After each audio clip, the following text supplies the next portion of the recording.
ગર્વથી ગુજરાતી.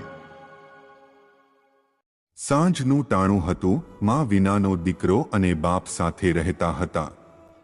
ઓફિસથી ઘરે આવ્યા બાદ દીકરાના પપ્પા ફ્રેશ થઈને ફરી ઓફિસનું કામ લઈને બેસી જાય છે. એવામાં એનો 10 વર્ષનો દીકરો પાસે આવીને બેસી ગયો અને બોલ્યો, પપ્પા, શું હું તમને એક વાત પૂછી શકું? એના પપ્પા કામમાં વ્યસ્ત હોવાથી વગર દીકરા સામે જોઈને બોલ્યા, હા બોલ, શું પૂછવું છે તારે? દીકરો બોલ્યો, પપ્પા, તમે 1 કલાકમાં કેટલા રૂપિયા કમાઈ લો છો? દીકરાના આવા પ્રશ્નથી એના પપ્પાને ગુસ્સો આવ્યો અને બોલ્યા, તારે આ બધું જાણીને શું કામ છે? આવા ફાલતુ પ્રશ્નો કરીને શા માટે મારો સમય બગાડે છે? જોતો નથી હું કેટલું બધું કામ લઈને બેઠો છું? દીકરો ઉદાસ થઈ ગયો, પણ એ જીદ કરતા બોલ્યો, પપ્પા, હું તો બસ જાણવા માંગતો હતો. પ્લીઝ તમે જણાવો ને કે તમે 1 કલાકમાં કેટલા રૂપિયા કમાઈ લો છો? એના પપ્પાએ ગુસ્સામાં જ જવાબ આપ્યો, 700 રૂપિયા, અને ફરી કામમાં વ્યસ્ત થઈ ગયા. દીકરો જવાબ સાંભળી કંઈક વિચારવા લાગ્યો. પછી થોડી વાર બાદ એના પપ્પાને કહેવા લાગ્યો, પપ્પા, શું તમે મને 400 રૂપિયા ઉધાર આપી શકો છો? આટલું સાંભળ્યું કે એના પપ્પાનો ગુસ્સો વધી ગયો. એ ગુસ્સામાં ઠપકો આપતા બોલ્યા, અચ્છા, તો તારે કોઈ રમકડું કે કોઈ ફાલતુ વસ્તુ ખરીદવી હશે, એટલા માટે જ ક્યારનો મારા જોડે આવા નકામા પ્રશ્નો કરી રહ્યો છે. તો અહીંથી સીધો તારા રૂમમાં જા અને મને મારું કામ પૂરું કરવા દે. હું આટલી મહેનત કરીને એટલા માટે રૂપિયા નથી કમાતો કે તું આવી ફાલતુ વસ્તુમાં રૂપિયા ઉડાડે. આવું સાંભળી દીકરાનો ચહેરો ઉતરી ગયો. એ ઉદાસ થઈને એના રૂમમાં ચાલ્યો ગયો.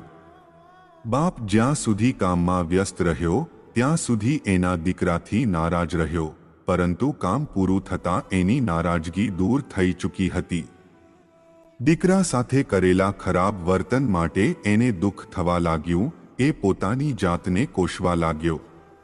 એને થયું કે બની શકે મારો દીકરો કોઈ જરૂરી વસ્તુ લાવવા માટે પૈસા માંગતો હશે, આમ તો એ કોઈ દિવસ પૈસા નથી માંગતો. એમ વિચારીને એ દીકરાના રૂમમાં જઈને જુએ છે તો દીકરો બેડ પર આડો પડેલો હતો. બાપે પૂછ્યું, બેટા જાગે છે કે સૂઈ ગયો? દીકરો તરત બેડ પર બેઠો થઈ ગયો અને બોલ્યો, ના પપ્પા, હું નથી ઊંઘી ગયો, જાગું જ છું. બાપે દીકરા પાસે બેસતા કહ્યું, સોરી બેટા, કામના ટેન્શનમાં હું થોડો પરેશાન હતો એટલે કામનો ગુસ્સો તારા ઉપર નીકળી ગયો.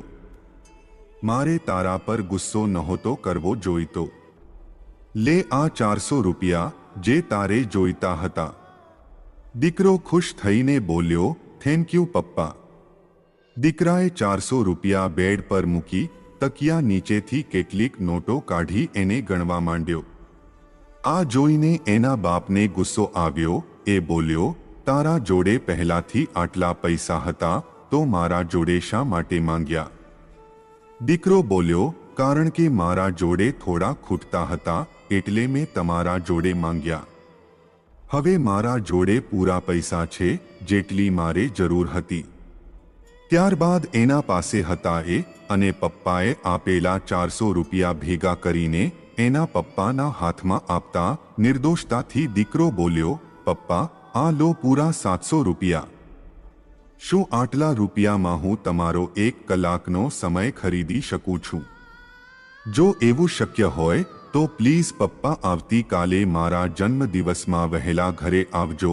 આપણે બંને બહાર ફરવા જઈશું, રેસ્ટોરન્ટમાં જમવા જઈશું. મમ્મીના ગયા બાદ આપણે મારો જન્મદિવસ તો નથી ઉજવતા, પણ સાથે જમવા તો જઈ શકીએ છીએ.